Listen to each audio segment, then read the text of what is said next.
There's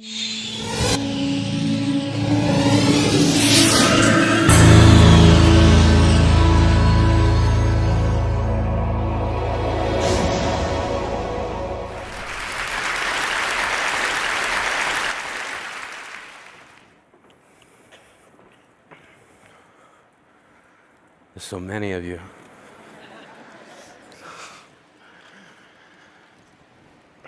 When I was a kid, I hid my heart under the bed because my mother said, if you're not careful, someday someone's gonna break it. Take it from me, under the bed is not a good hiding spot. I know because I've been shot down so many times, I get altitude sickness just from standing up for myself. But that's what we were told. Stand up for yourself. That's hard to do if you don't know who you are. We were expected to define ourselves at such an early age. And if we didn't do it, others did it for us. Geek, fatty, slut, fag. And at the same time we were being told what we were being asked, what do you want to be when you grow up? I always thought that was an unfair question. It presupposes that we can't be what we already are. We were kids. When I was a kid, I wanted to be a man. I wanted a registered retirement savings plan that would keep me in candy long enough to make old age sweet. When I was a kid, I wanted to shave. Now, not so much. When I was 8, I wanted to be a marine biologist. When I was 9, I saw the movie Jaws and thought to myself, no thank you. When I was 10, I was told that my parents left because they didn't want me. When I was 11, I wanted to be left alone. When I was 12, I wanted to die. When I was 13, I wanted to kill a kid. When I was 14, I was asked to seriously consider a career path. I said, I'd like to be a writer. And they said, choose something realistic.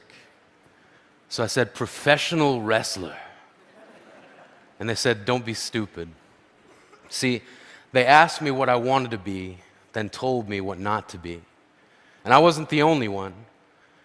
We were being told that we somehow must become what we are not, sacrificing what we are to inherit the masquerade of what we will be. I was being told to accept the identity that others will give me. And I wonder what made my dreams so easy to dismiss. Granted, my dreams are shy because they're Canadian. My dreams are self-conscious and overly apologetic.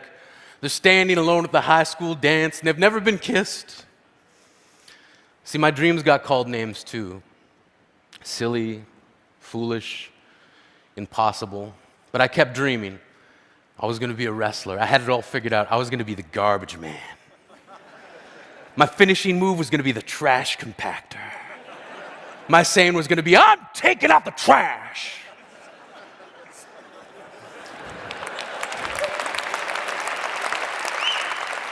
And then this guy, Duke the Dumpster Drosy, stole my entire shtick.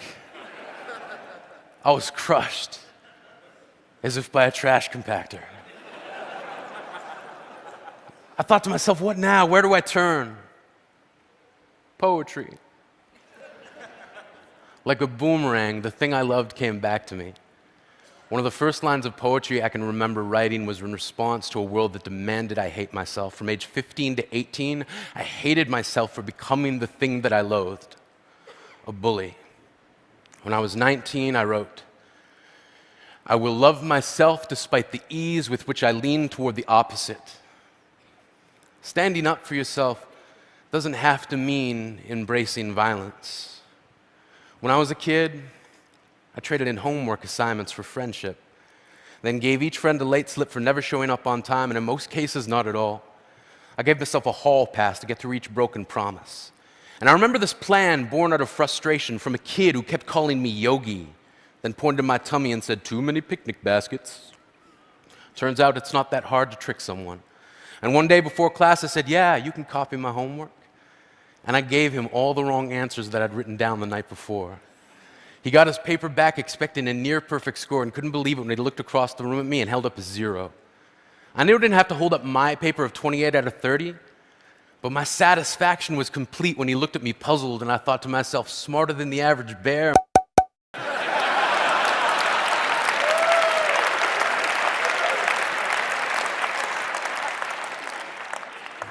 This is who I am. This is how I stand up for myself. When I was a kid, I used to think that pork chops and karate chops were the same thing. I thought they were both pork chops. And because my grandmother thought it was cute and because they were my favorite, she let me keep doing it. Not really a big deal. One day, before I realized fat kids are not designed to climb trees, I fell out of a tree and bruised the right side of my body.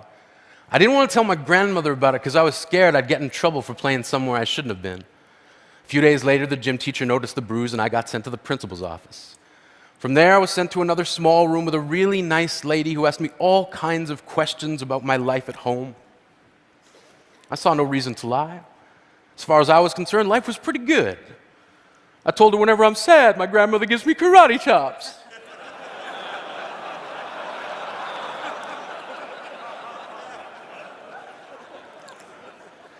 This led to a full-scale investigation, and I was removed from the house for 3 days, until they finally decided to ask how I got the bruises.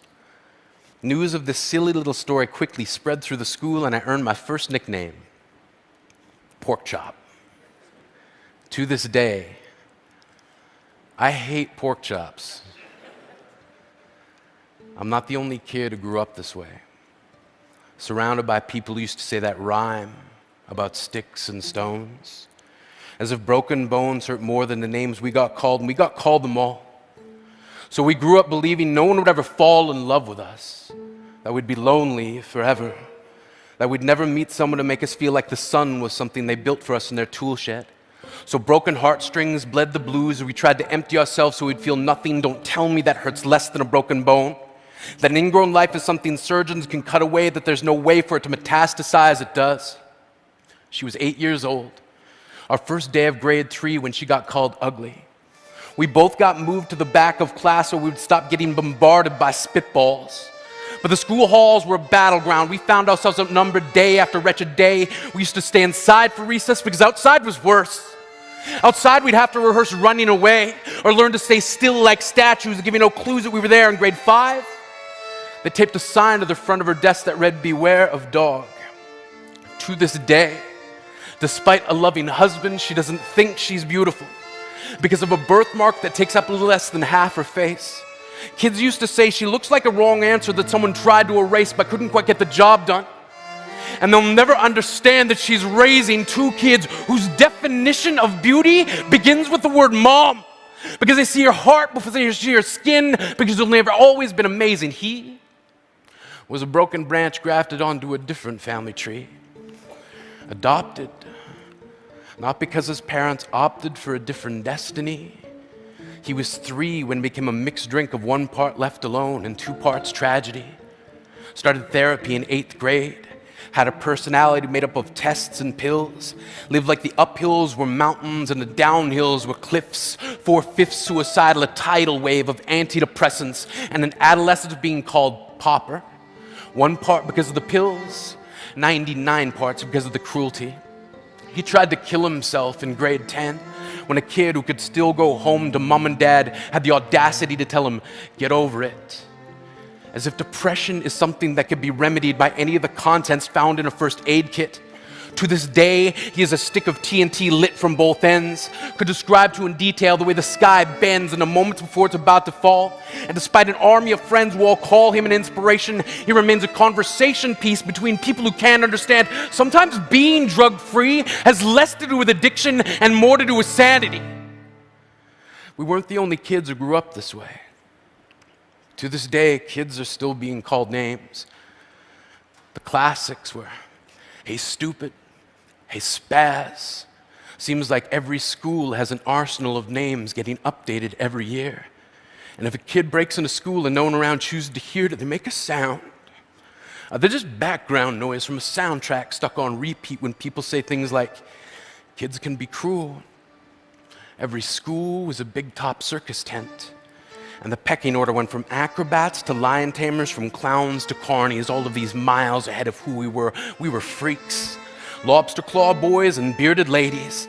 Oddities, juggling depression and loneliness, playing solitaire, spin the bottle, trying to kiss the wounded parts of ourselves and heal. But at night, while the others slept, we kept walking the tightrope. It was practice, and yes, some of us fell. But I want to tell them that all of this is just debris left over when we finally decide to smash all the things we thought we used to be. And if you can't see anything beautiful about yourself, get a better mirror, look a little closer, stare a little longer, because there's something inside you that made you keep trying despite everyone who told you to quit. You built a cast around your broken heart and signed it yourself. You signed it, they were wrong. Because maybe you didn't belong to a group or a clique. Maybe they decided to pick you last for basketball or everything. Maybe you used to bring bruises and broken teeth to show and tell but never told. Because how can you hold your ground if everyone around you wants to bury you beneath it? You have to believe that they were wrong. They have to be wrong. Why else would we still be here? We grew up learning to cheer on the underdog because we see ourselves in them. We stem from a root planted in the belief that we are not what we were called. We are not abandoned cars stalled out and sitting empty on some highway. And if in some way we are, don't worry, we only got out to walk and get gas. We are graduating members from the class of we made it, not the faded echoes of voices crying out names will never hurt me. Of course, they did. But our lives will only ever always continue to be a balancing act that has less to do with pain and more to do with beauty.